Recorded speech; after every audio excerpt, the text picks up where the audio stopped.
Well, I did not expect to make this video so soon due to the fact that, well, with the original video, I just wanted to showcase the games that, I personally owned that were delisted. And I didn't own any more. Well, Nintendo must have heard that because they went, hold my beer, and here we are with a handful of new games that were killed on March 31st, 2021.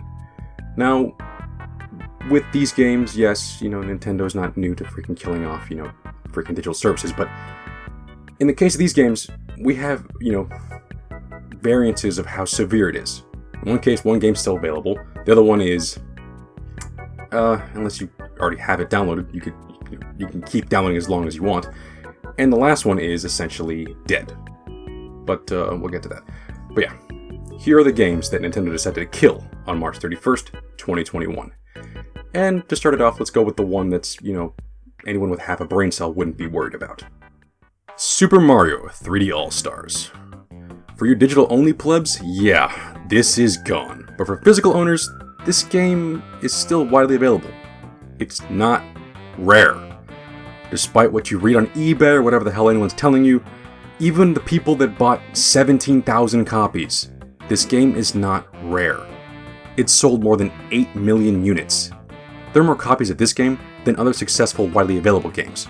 But of course, the prices will go up because it was a limited release and they're so sought after. I mean, chances are if you wanted this game, you already got it, so I doubt that this game will go for ridiculous prices on eBay for long. Sure, it will go up a bit in the beginning, but hopefully people aren't dumb enough to buy it at a stupid inflated price and the aftermarket will level off to just normal Nintendo horseshit prices. I mean, for context, Mario 64 and Galaxy sold about 12 million units each, which is not that much more than 8 million when it comes to rarity's sake. I mean, there are literally more copies of this game than there are of this game.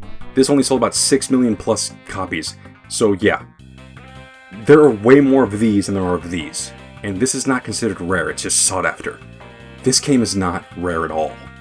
So settle down, take a chill pill, regardless of what those eBay listings are saying, this is not rare. It is out of print, but they printed so many of these games that when I said 8 million units earlier, there are probably about as many as there are Mario 64 and Galaxy copies out there now. So yeah, don't worry, this ain't going anywhere. Now on the level of severity, let's go with the next one down. And this one is maybe in the yellow zone. Fire Emblem Shadow Dragon and the Blade of Light. Now, this one not only is, still a game that's widely available due to the fact that it's still an NES game, granted it was never released over here in the US, but there do exist translation patches that fix this. So, if you still wanted to play this game even though you didn't download it on the eShop, you still can in some form. But besides that, this one I am genuinely confused about, because with 3D All-Stars, well, regardless of it, the way you look at it, it is a few lazy ports thrown together on a Switch cart, but this is a full retranslation of the original Fire Emblem for the Famicom. Now, we already got a remake of this on the DS way back when, but localizing a game isn't that easy a thing to do, even if it's just a straight port of the original game. Not to mention, they also released a limited special edition with some cool collectibles, including an original NES cart replica. Now, that makes sense, it's a limited special edition. But why in the hell would you make the digital-only game limited? It just came out in December of 2020, and 4 months later you execute it? Now realistically, I'm not that bummed that it's going away. I mean, you can patch the original ROM if you were so inclined, but I just want to ask, why even put the effort in if you were just going to kill it anyways? And don't give me that, oh, it's the 30th anniversary. The game came out in April 1990. You released it on December 2020.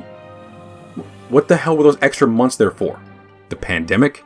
If they did it to commemorate Fire Emblem, they would have done it before this shit hit the fan in March, instead of first announcing it well into October. This is clearly an afterthought release, and killing it prematurely is just salt on the open wound. But yeah, whatever. You could still download it, unlike other games I've talked about in the past, you could still re-download this if you were so inclined. But if you don't already own it, tough shit.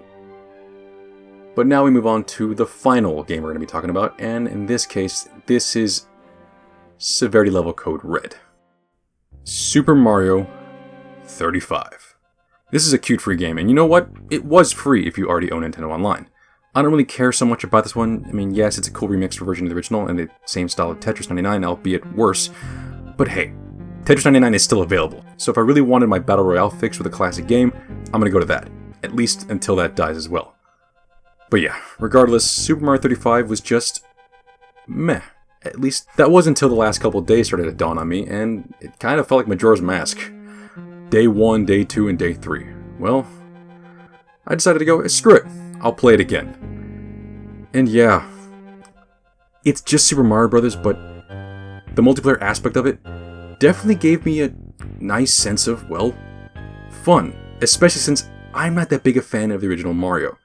I know that's blasphemous to some people, but I really didn't grow up with the original game. I grew up with Super Mario World, so it's kind of hard for me to go back.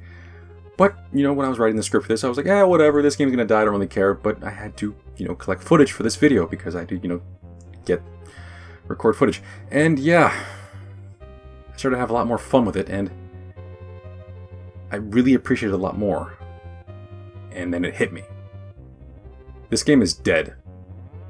Now, thankfully, you could still play Super Mario Bros. 1 pretty much anywhere, including the Switch. I mean, if you had access to this, you definitely have access to the NES Classic Games library. But that multiplayer, it's actually refreshing and fun. But again, it's dead now. And despite it not being, you know, downloadable on the eShop, even if you do have it like I do, the servers are gone. Adding more to the point, the dangers of online-only gaming.